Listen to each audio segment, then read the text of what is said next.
In today's video, I'm going to teach you how to create a YouTube video description using Jasper AI. To get started, open Google Chrome and go to apphop.jasper.ai. This will take you directly to the Jasper AI platform where you can access its writing tools and templates. If you're not already signed in, log into your Jasper AI account to continue.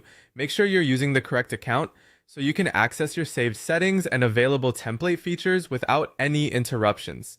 Once you're inside the dashboard, look over to the left-hand sidebar and click on Templates.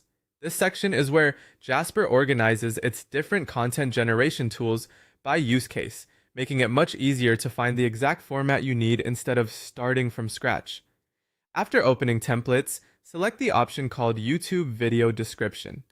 This template is specifically designed to help you generate descriptions that match the style and structure typically used for YouTube content, which can save time and make your workflow more efficient. When the template opens, you'll see prompt fields that need to be filled in. Start by entering your video title. Be clear and specific here, because Jasper uses the title to understand the main subject of your video.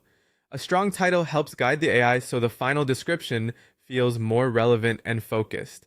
Next, enter your key topic points into the remaining prompt fields. These points should summarize what your video covers, such as the main ideas, features, tips, or takeaways you want included in the description. Try to keep your wording straightforward and useful. The more clearly you communicate the core topics, the better Jasper can produce a description that reflects your actual content. As you fill everything out, take a moment to review your inputs before moving on. Small details in your title and topic points can make a big difference in the quality of the result. If your video has a particular angle or important highlights, make sure those are represented in the prompts so the generated description feels accurate and complete. That's the full setup process for using Jasper AI's YouTube video description template. Once your title and key points are in place, you'll be ready to use Jasper to help create a polished description for your video. This is a simple but effective way to speed up content creation while keeping your YouTube uploads organized and professional.